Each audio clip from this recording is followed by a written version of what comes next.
آج ڈاکٹر صاحب ظاہر ہے ہمارے یہاں جو سارے مسائل میں کہوں کہ اگر اس میں مور دین 90% مسائل جو ہیں وہ معاش کی وجہ سے ہیں.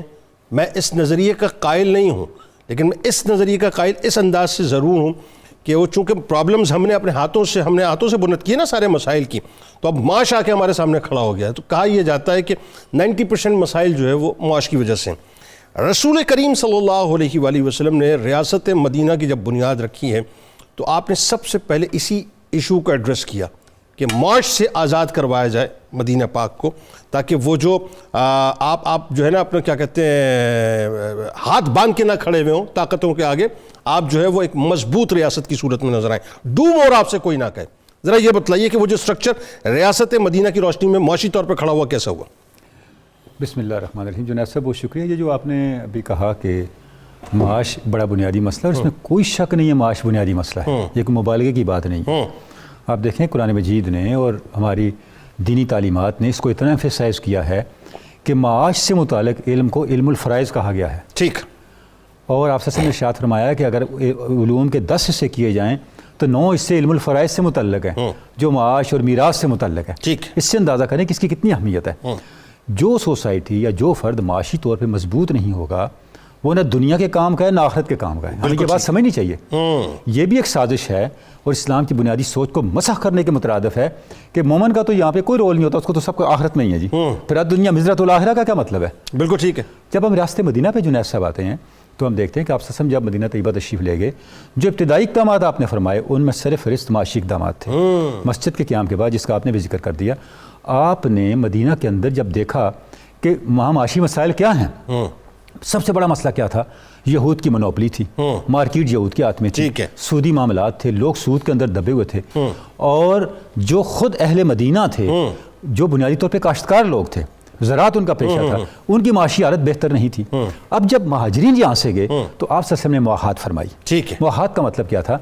مواخات سے جنید صاحب ہمیں ایک اصول ملتا ہے.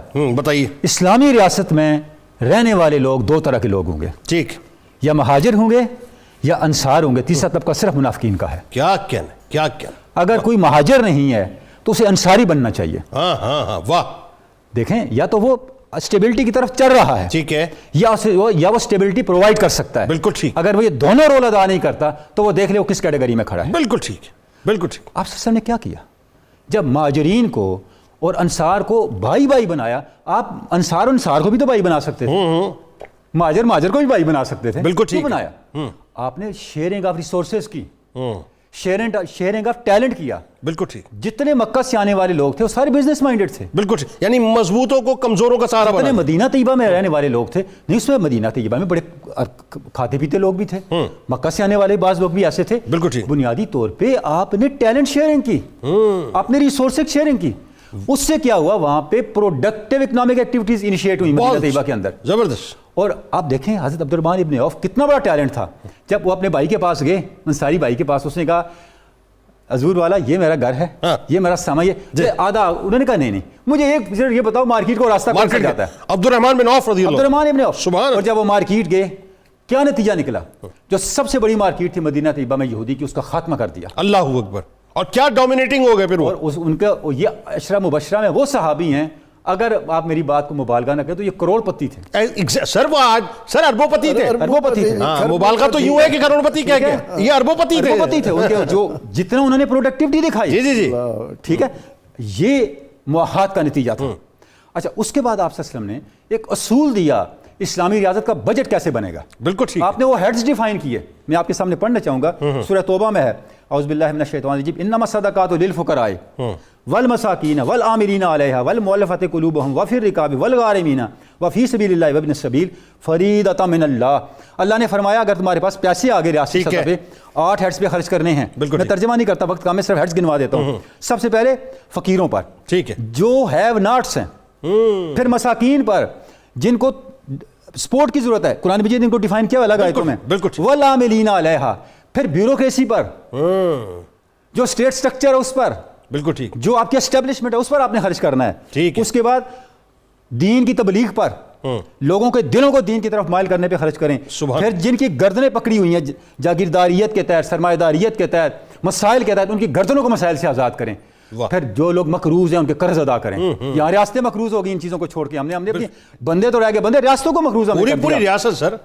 پھر ریاست کے دفاع پہ خرچ کریں, دین کے دفاع پہ خرچ کریں. اور آخری ہٹ کیا ہے, ان یعنی دفاعی بجٹ پہ آپ انگلی نہ اٹھائیں, دفاعی بجٹ پہ خرچ کریں. بات اس کے بعد کس پہ خرچ کریں؟ وہ ان لوگوں پہ خرچ کریں جو ابھی مسافر ہیں. ٹھیک. آپ تصور کریں, آپ کی جتنی سوشل نیسیسٹیز ہیں, آپ کی ڈیفنس نیسیسٹیز ہیں, آپ کی ایجوکیشن ہے, آپ کی ہیلتھ ہے, اور اس سے بڑھ کر جو دین کا عالمی سطح پہ نفوذ اور فروغ ہے, اس سب کو اللہ رب العزت نے اس آیت مبارکہ میں ڈیفائن کر دیا. اس میں بہت اچھی جو آپ نے بات کی نا, دیکھیں جیسے عبد الرحمن بن عوف رضی اللہ تعالیٰ عنہ, اور ایک بڑی اہم بات جنید صاحب میں عرض کرنا چاہوں گا, رضی اللہ عنہ, آپ دیکھیں آپ نے خزانے کو کیسے مینٹین کیا. آپ نے وزارت خزانہ کس کو دی؟ جی حضرت بلال کو دی. جناب مسجد نبوی کے ساتھ ایک حجرہ تھا, بتائیے, اس حجرے میں سارا مال غنیمت ہوتا, سارے وسائل ہوتے تھے, اور چابی بلال کے پاس ہوتی تھی. اور کمال یہ ہے کہ یہ وہ بلال رضی اللہ عنہ. لیسن اس میں لیسن کیا ہے؟ لیسن یہ ہے وزارت خزانہ اس کو دیں جو ہر وقت لوگوں کے سامنے ہو. کیا کہنے, اور پاک اور لائف سٹینڈرڈ لوگوں کے سامنے, ٹرانسپیرنٹ ہو. ٹرانسپیرنٹ تبھی ہونا جو لوگوں کے سامنے ہوگا. کیا 5 دفعہ لوگوں کے سامنے آ کے اس نے لوگوں کو بلانا ہے. لوگ دیکھیں گے صبح اس نے کون سے کپڑے پہنے تھے, آپ کون سے پہنے ہیں, یہ کہاں سے لے آیا. یہ اس کو وزیر خزانہ بنایا.